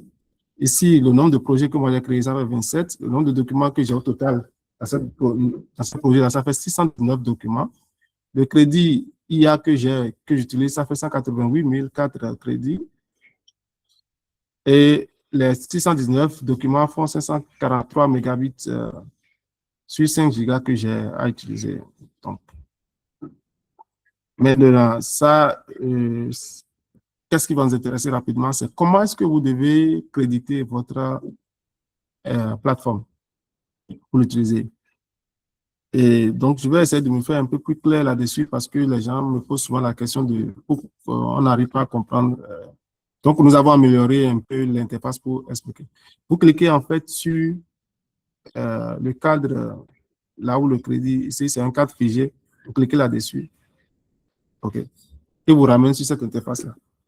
Pour toute question que vous aviez au sujet de comment ça fonctionne, vous pouvez avoir, vous avez ce qu'on appelle les accordéons. Okay. Vous cliquez dessus, sur la question de savoir comment recharger mon compte, quels sont les forfaits, etc. Vous aurez toutes les informations à gauche, sur votre gauche. Maintenant, mais de façon plus simple, il y a 2 modes de paiement sur Aria. Le premier mode, c'est le mode de paiement mensuel, divisé en 3 formats: forfait, crédit de 5 000, de 10 000 francs et de 20 000 francs. Lorsque vous prenez pour 5 000 francs, vous avez 1 000 crédits. Lorsque vous prenez pour 10 000, vous avez 2 500 crédits, qui fait plus du double de 5 000. Lorsque vous prenez pour 20 000, vous avez jusqu'à 6 000 crédits, qui fait plus du double, voilà, de ce qui est donné aux 10 000. Ces crédits ont pour une durée de 30 jours. Après 30 jours, si vous n'avez pas utilisé, ces crédits vont s'expirer. Mais si vous avez complété durant les 30 jours, il y aura une sommation qui vous relance sur les 30 prochains jours à partir du jour du rechargement. Le deuxième mode de crédit sur la plateforme, c'est le crédit personnalisé. C'est juste en bas de ça. C'est-à-dire que vous souhaitez en fait ne pas être limité dans un mois, un mois, et puis ça, votre crédit disparaît. Vous mettez le montant que vous souhaitez payer. Je peux peut-être mettre, ça peut être 50 000, ça peut être 5 000, ça peut être 2 000, OK? Et vous lancez recharger. Donc, 2 000 vous donne droit à 200 crédits. Vous voyez. La différence est que lorsque vous mettez, par exemple, 5 000 crédits, ici, 5 000 francs en francs CFA, ça vous donne 500 crédits. Et là, tant que vous n'avez pas utilisé les 500 crédits, les crédits restent sur votre application. Nous sommes en train de réfléchir à mettre ça sur une durée de 1 an parce qu'on ne peut pas laisser les crédits indéfinis sur l'application. Mais pour le moment, il n'y a pas de limite de délai.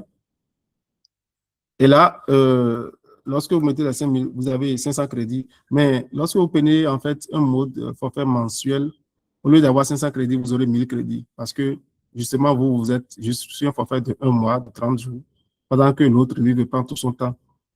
Voilà, donc c'est juste la différence qu'il y a entre ces deux modes-là, de pouvoir prendre les crédits, les forfaits boost, que nous appelons ces forfaits mensuels, et les crédits personnalisés, donc qui restent à longue durée. Voilà. Donc, voilà ce qu'il faut faire. Et si vous voulez recharger, il suffit de cliquer sur recharger. Ici, il suffit de cliquer seulement sur le bouton et il ouvre une page de FEDAPI. Vous renseignez vos informations, le numéro, votre numéro, Momo. Et puis, sur votre portable, vous validez et puis vous faites le paiement. Voilà. J'allais mettre, moi, mes informations. OK, je mets tout ce que je veux et je mets le numéro et puis je clique sur payer, payer, voilà, payer, etc. Voilà. Donc, il va tourner. Pendant ce temps, j'ai reçu un message déjà sur mon téléphone pour valider, mais bon, comme je ne veux pas le faire, je vais faire quitter depuis mon téléphone. Et puis, il va constater que je n'ai pas fait le paiement. Et donc, voilà, je peux annuler ça le temps qu'on peut passer sur l'application. Donc, voilà comment est-ce qu'il faut créditer. Maintenant, les crédits vous servent vraiment à travailler. Au fur et à mesure que vous travaillez sur l'application, vous verrez les crédits se diminuer. Lorsque le crédit vous avez moins 10, vous avez 10 crédits, vous allez constater en fait que l'application, je vais revenir là-dessus, nous sommes en train de développer la fonctionnalité. Lorsque vous êtes par exemple ici, il y a cette fonctionnalité à gauche, je vais revenir sur comment est-ce que vous devez constater que votre crédit est en train de baisser. OK. Il y a la fonctionnalité de discussion avec l'IA, le chatbot, ce que vous avez l'habitude de voir sur les autres interfaces. Je crois que je vais faire un peu retour en arrière. Le bouton est ici, le bouton que vous voyez là, agrandi en plein écran. Voilà, ça vous donne accès à cette interface-là. Vraiment, véritablement, qui est cette interface phare de l'application. Si vous ne voulez pas forcément, à part ce que je vous ai présenté tout à l'heure dans la création de projet, et si vous pouvez interagir avec l'IA, à partir de cette interface, vous allez créer ce que nous appelons un canvas. C'est cette interface qui divise votre interface en deux. Et ça voudra dire que ce que l'IA dit est à gauche, ce que l'IA produit est à droite. Donc, ça évite quoi? Ça évite le fait que parfois sur les autres plateformes, mais cette plateforme, non. Mais ces derniers temps, si je vois que ChatGPT l'a supprimé brièvement, mais je vois ça dans ses réponses. Ça veut dire que lorsque l'IA vous produit un test, un bon travail, ça peut se retrouver totalement en haut. Et vous faites d'autres discussions, et vous êtes obligé de lui dire de transformer, de revoir ce que vous aviez fait. Il peut oublier des parties et autres. Or, l'interface ici se divise en deux afin que toute production qu'il fait se retrouve à droite. Et vous lui dites tout simplement, voilà, j'ai aimé, il faut corriger telle partie. Je sélectionne moi-même, je peux lui dire de reformuler, de développer, de chercher des sources, des documents en ligne par rapport à ce partage-là, pour lui donner une instruction par rapport à ce qu'il doit faire au sujet de cette phrase que vous aviez sélectionnée. Donc, ce qui vous permet de construire votre document à droite, OK, jusqu'à la fin, par exemple, comme dans la version que je suis en train d'améliorer, c'est-à-dire que tout ce que nous avions comme fonctionnalité sur ARIA, on peut être sur une seule interface. Donc, à partir de cette interface-là, vous allez générer articles, tout, sans forcément quitter l'interface. Parce qu'aujourd'hui, s'il faut faire l'article, rédiger l'article, vous devez sortir de l'interface. Donc, et vous devez naviguer. Et j'ai compris que ça demande plus d'efforts et les gens n'ont pas le temps. Mais déjà, voilà, vous pouvez produire. Si vous activez simplement Canva ici, OK, vous activez Canva et vous lui dites quelles sont les informations disponibles dans le monde de la recherche scientifique, notamment en médecine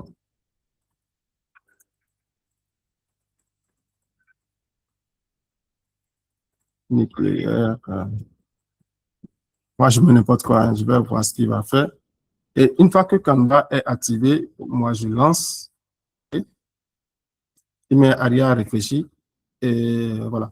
Pendant ce temps, constatez avec moi que c'est à vous de choisir le modèle d'IA qui convient à votre étude. Vous voyez, donc, il met la production à droite. Il met la production à droite. Si je ne l'avais pas activé, il allait mettre la production directement dans le chat. Donc, c'est à peu près l'exemple que je vous donne. Vous voyez en temps réel le streaming qui se passe, vous permettant en fait de mieux construire votre travail. Voilà. Et si je vais parler d'AIEA, puisque j'ai parlé de domaine je prends cette partie, par exemple, je lui dis bien de faire une reformulation. Il va réfléchir à propos de cette partie-là et il va me produire des reformulations. Donc, vous pouvez découvrir ce qu'il y a lieu de faire.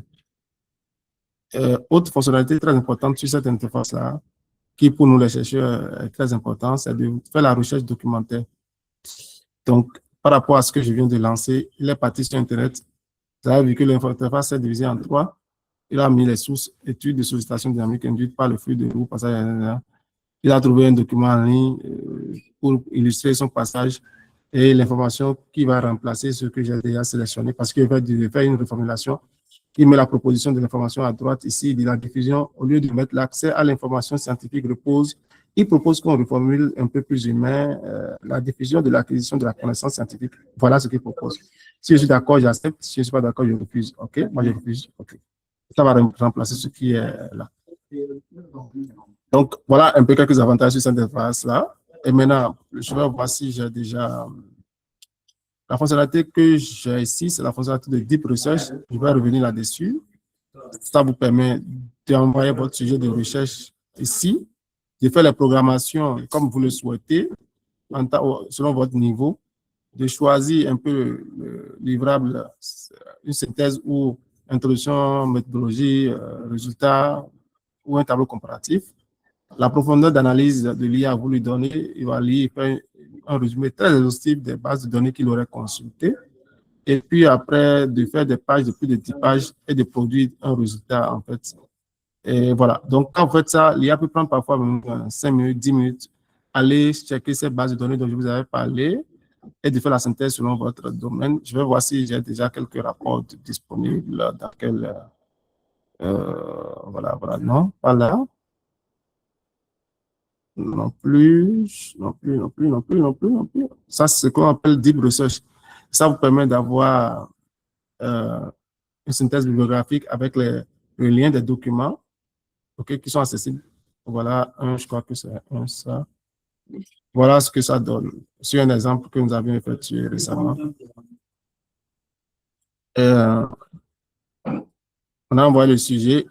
Il a fait des activités de lecture. Il a proposé quand vous envoyez le sujet, il divise le sujet en plusieurs sous-titres. Il a subdivisé le sujet en plusieurs sous-titres. Il a lu des documents en PDF en ligne, plein. Il a fait la synthèse. Il nous a produit la source des documents dans cette interface-là, les PDF, avec le bouton de téléchargement direct qui vous permet de télécharger le document. Il a produit d'abord le rapport, c'est ça qu'il vous présente en premier lieu. Ce que moi j'ai fait, c'est effet des changements climatiques sur l'agriculture béninoise. Et il a fait une synthèse des données, des informations trouvées en ligne, etc. Il me met le lien vers les documents, je clique, je tombe sur le document, et les preuves, les audits, tout ce que vous voulez. Donc, moi, je le dis souvent quand j'ai besoin de documents scientifiques pour étayer mes informations, je le fais au lieu que je n'aille moi-même sur Internet faire ce travail. Donc, voilà de ce qu'il en est.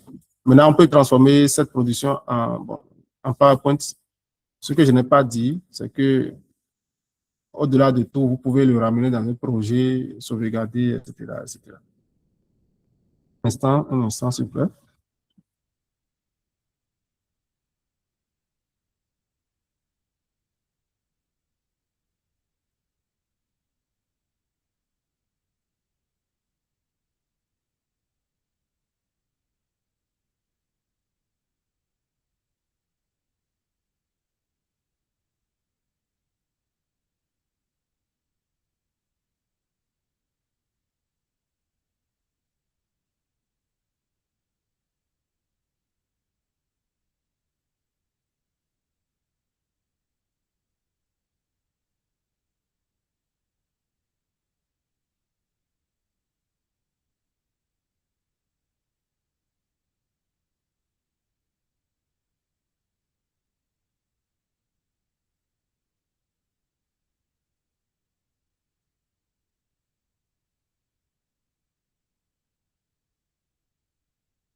Euh, Toutes mes excuses là pour une urgence rapide.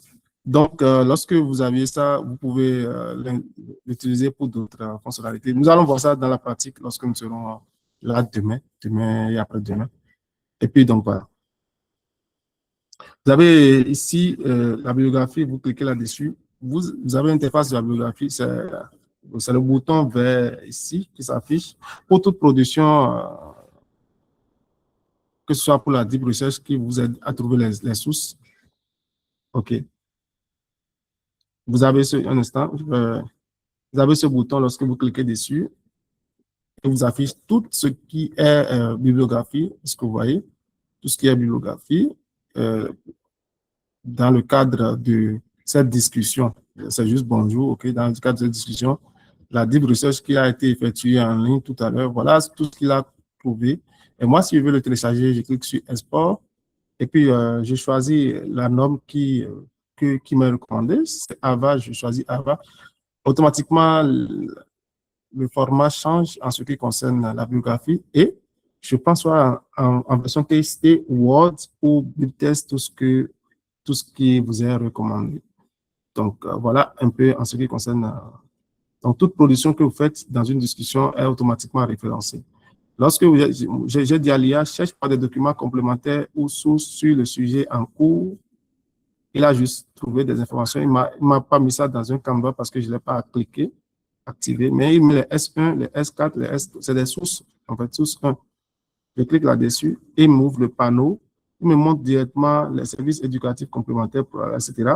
Si j'ai besoin du document, je clique sur PDF. OK. Et vous ne voyez peut-être pas ça parce que ce n'est pas ce qui est partagé. Et directement, ça me dirige sur le PDF qui a été lu dans la base de données. Donc, tout dépend de la question que vous avez posée. Si vous avez besoin de documents, dites-lui que vous avez un document, vous précisez ce que vous voulez, et puis il va pouvoir interagir avec vous. Ce que je voulais dire, c'est que vous pouvez choisir le modèle d'IA qui va réfléchir pour vous aider. Nous avons devenu des modèles économiques qui ne consomment pas vite vos crédits, mais qui sont moins performants dans la réflexion. Il y a les modèles de Gemini ou Google et les modèles ChatGPT comme vous avez l'habitude de les utiliser. Le 5.4 Premium, c'est des modèles qui consomment beaucoup les crédits, mais qui font un bon travail. Ça dépend du niveau de réflexion que vous voulez donner à votre travail. OK, vous l'activez d'abord avant de lancer la requête. Donc, les modèles de Claude également sont les modèles très performants aujourd'hui qui sont sur le marché, très utilisés. Nous avons différentes sortes de Claude. Nous avons 4.5, 4.6 Opus. 4.6 Opus, ici, coûte plus, il est plus performant que les autres. Et le modèle chinois, DeepSeek. Voilà. Donc, c'est à vous de faire, juste pour faire des débats simples, je vous suggère d'utiliser 2.5. Maintenant, si vous devez faire des productions comme ce que je vous ai montré tout à l'heure, Deep Research et autres, je vous propose d'utiliser Gemini 3 Flash Previews légèrement, c'est l'équilibre parfait entre votre crédit et la réflexion avancée. Et si vous le souhaitez, vous pouvez également utiliser 5.4 comme ChatGPT pour faire ces travaux-là. Mais c'est juste pour discuter ou chercher des documents, etc., sans forcément faire de grandes productions. Gemini 2.5 vous fera économiser énormément vos crédits. OK. Maintenant, si vous cliquez sur le bouton des 3 traits verticaux là, vous fermez le panneau de droite, vous cliquez, vous l'ouvrez, vous avez le nombre de crédits totalement en bas ici. Ouais. Et ça vous permet en fait de ne pas forcément sortir de ce cadre avant de savoir quel crédit vous aviez. Vous cliquez dessus, vous pouvez faire un rechargement en temps réel. Si en temps vous sentez que votre crédit est en train de finir, que vous ne devez pas sortir du cadre. Donc, qu'est-ce qui reste que je vais vous présenter en termes d'interface de l'application? Ça, je vous ai déjà présenté la biographie, le hub, voilà. Il y a le paramètre. Voilà. Au niveau du paramètre, vous pouvez choisir, définir également le modèle d'IA. Ici, lorsque vous définissez un modèle d'IA, c'est ce modèle-là qui est pour toutes les fonctionnalités. Et vous pouvez toujours les changer lorsque vous avancez, sans forcément revenir ici. Parce que sur chaque interface, on a mis un petit bouton d'accès rapide à ces modèles-là pour faire des changements rapides. Vous pouvez venir en bas et choisir la langue de votre application. Si vous souhaitez être en anglais, dès que vous cliquez sur anglais, ça veut dire que toute réponse de l'IA sera en anglais. Mais si vous lui dites, mais bon, réponds-moi en français au sujet de tel, il va le faire. Et tout ce qui est production, test et autres passe automatiquement en anglais. Moi, je mets en français. Et si vous voulez sauvegarder vos informations sur votre ordinateur ou pas, ou sur le cloud, vous activez. Si vous voulez changer de mode, passer en mode clair, ici, vous faites le changement. Voilà ce qu'il en est de cette interface-là. Maintenant, je quitte cette interface. Je crois que, voilà, globalement, voilà les interfaces que nous avons. Pour revenir en arrière, vous cliquez sur le hub. Ça, c'est le centre de commande où vous lancez vos sujets. Si vous voulez rapidement, parce que ça, c'est l'interface que vous aurez tout le temps lorsque vous venez sur ARIA, vous cliquez sur ouvrir le chat, immédiatement vous atterrez cette page, OK, sans forcément passer par de longs chemins. OK. Donc, à partir d'ici, vous pouvez envoyer un sujet à l'IA sans forcément attendre d'aller sur l'interface. Donc, voilà ce que je vous propose. Là, j'ouvre peut-être une seule interface pour ce qui est de l'article. Pour ceux qui veulent faire les articles, il suffit de cliquer sur générer d'articles et vous avez une interface comme ceci qu'il faudra paramétrer sur les choses sur lesquelles je vais revenir plus tard. Et là, je crois que je vais m'en arrêter là sur tout ce que je viens de présenter. De la même manière, vous cliquez sur les slides, vous avez l'interface, les anciens slides que moi j'ai déjà produits, décrits, importés depuis un projet ou un deep research comme je vous l'ai montré tout à l'heure. Et voilà. Donc,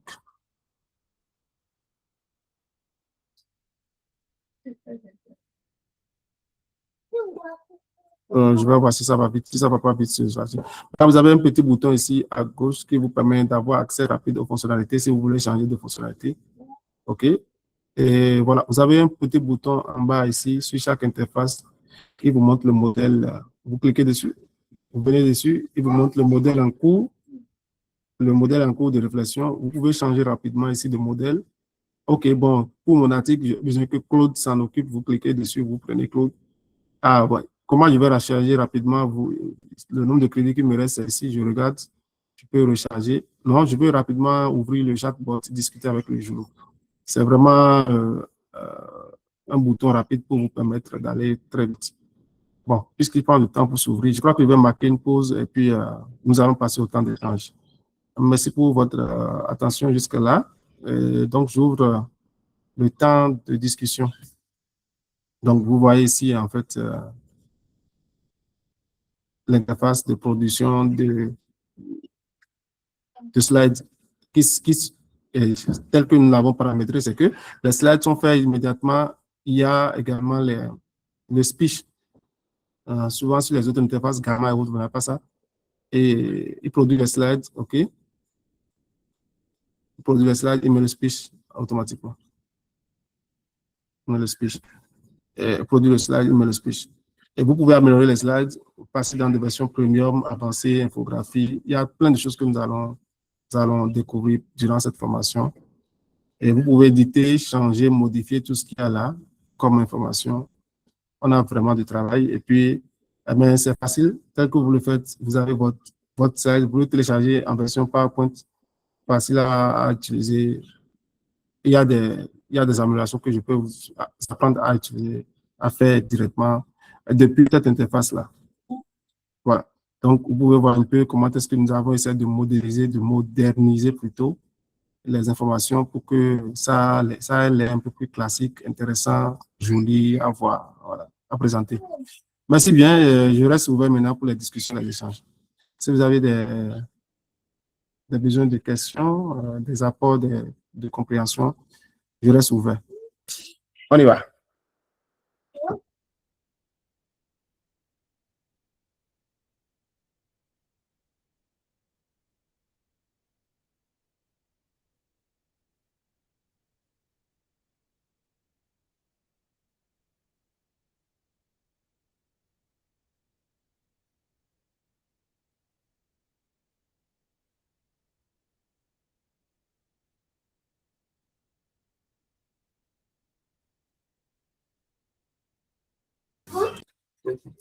Est-ce que vous avez des questions, des contributions?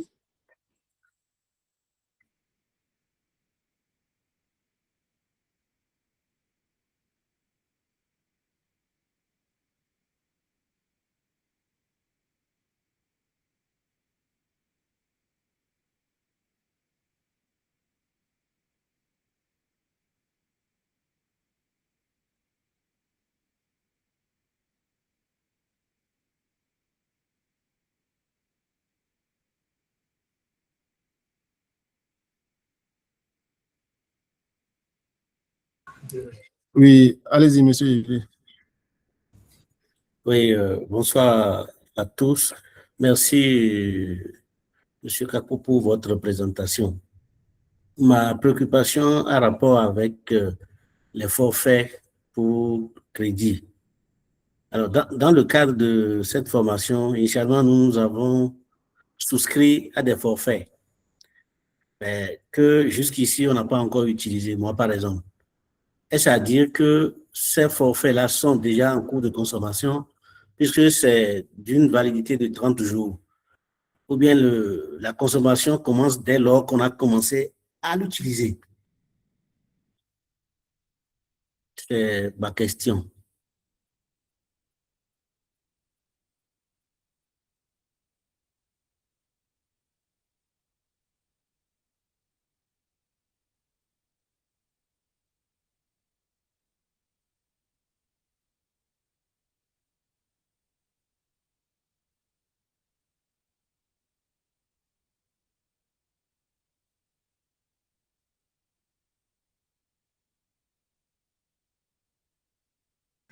OK. Oui. Lorsque vous prenez un forfait d'un mois, la consommation ne commence pas automatiquement. Si vous prenez 6 000, par exemple, les 6 000 sont là, vous attendent. C'est à vous de trouver le temps de pouvoir les utiliser. C'est un peu comme même sur toutes les autres plateformes. Lorsque vous prenez le crédit, si vous ne l'utilisez pas et que l'échéance vient à terme, le crédit revient à zéro. Si vous voulez conserver le crédit, vous faites peut-être un achat là-dessus et vous conservez l'ancien crédit avec la durée nouvelle. Donc, voilà ce qu'il en est. C'est justement pour ça que le mode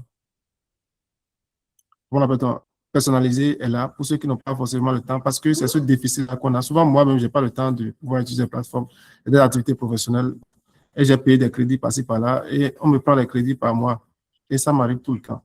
C'est pour cela que j'ai voulu que sur Aria, même si ce n'est pas le taux de forfait, le même taux de forfait, mais quand même que les gens puissent créditer leur compte. Mais s'ils doivent faire, par exemple, le questionnaire et aller sur le terrain revenu dans 2 mois, qu'il ait encore son crédit pour pouvoir le faire. Ça peut durer un temps donné. Donc, oui, votre crédit va se terminer à terme de 1 mois, utilisé ou pas. Vous pouvez compléter. Si vous rechargez, le précédent va s'ajouter au succédant pour recharger votre compte. Maintenant, comme nous sommes toujours au début de tout ce que nous sommes en train de faire, écrivez-moi en inbox. Je vais voir ce que vous avez utilisé dans ce que vous avez déjà fait. Et puis, si vous n'arrivez pas à utiliser je ne sais pas si actuellement, je n'ai pas la possibilité de renouveler le même crédit, mais j'ai la possibilité, si vous voulez renouveler, d'augmenter directement. Ça, c'est ce que je peux faire.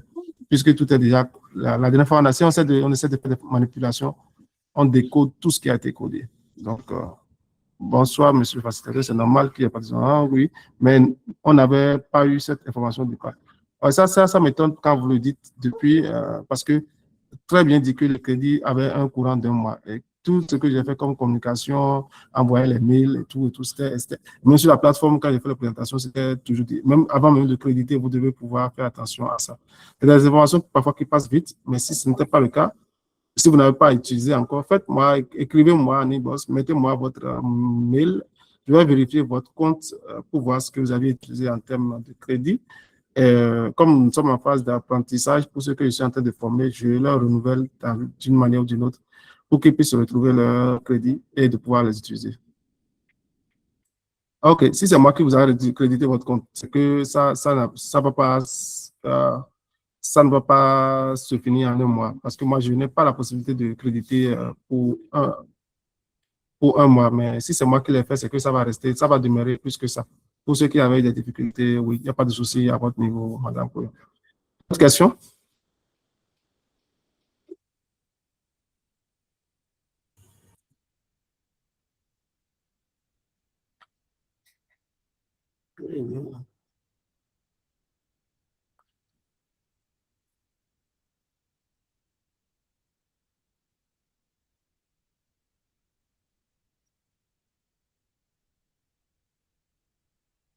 Oui, je vais lui écrire une bosse.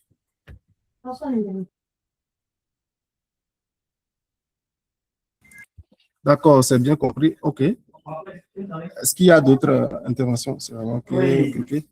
S'il y a d'autres interventions, moi, personnellement, je voudrais demander quelles sont les attentes.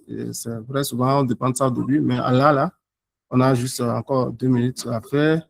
Et quelles sont vos attentes aujourd'hui dans le cadre de vos activités professionnelles, que ce soit scientifiques ou professionnelles? Qu'est-ce que vous souhaitez connaître? Là, comme nous ne sommes pas nombreux, je peux personnaliser mes discours en fonction de vos domaines.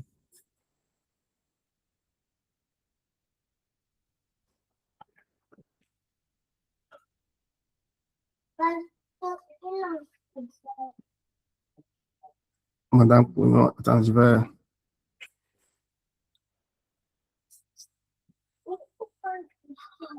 Oui.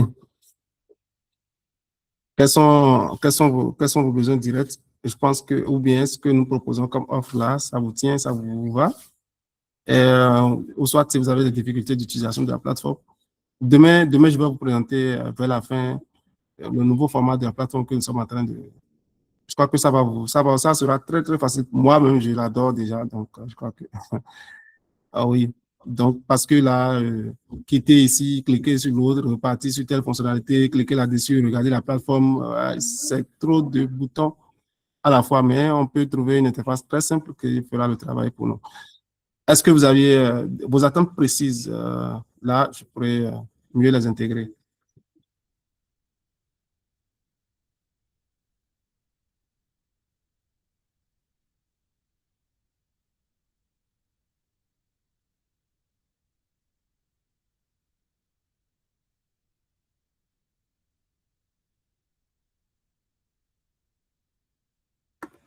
OK, très bien. Donc, demain, nous allons discuter un peu voir le programme rapidement. OK, aujourd'hui, je vous suggère déjà de prendre la plateforme en main. Je n'ai pas d'exercice pour aujourd'hui. Demain, j'attends que vous ayez fait déjà votre inscription sur la plateforme et que lorsque nous allons nous retrouver, vous pouvez déjà préparer le besoin. Ce pourquoi vous, par exemple, vous voulez faire une étude sur un sujet, vous pouvez me l'envoyer et puis nous allons travailler là-dessus. Demain, nous allons travailler sur les méthodes et techniques de rédaction de mémoire, d'une thèse ou d'un rapport d'étude. Nous allons également travailler sur la rédaction scientifique assistée par l'IA, voir un peu le cadre de contexte, la problématique, les questions, les objectifs, l'hypothèse et les méthodologies. Nous allons faire de la démonstration pratique et les questions de réponse, et puis la génération assistée directement d'un rapport d'étude avec Aria Scholar. sans oublier de faire également les protocoles de recherche et les plans de rédaction. Et demain sera un peu dense, c'est le nœud central de la formation et quelques exercices d'application. Donc, voilà le programme de demain. L'idée, c'est qu'à la fin, on soit capable de structurer un mémoire, une thèse ou un rapport d'études, de formuler une problématique, des objectifs, etc., et de générer des plans de rédaction. Donc, merci à vous. Merci beaucoup pour votre attention. Vous qui êtes restés du début jusqu'à la fin. Je crois que nous sommes venus à la fin. Demain, nous allons nous retrouver à 18 h. Donc, je vous souhaite de passer une agréable soirée. Et donc, nous allons nous retrouver demain. Par la grâce de Dieu.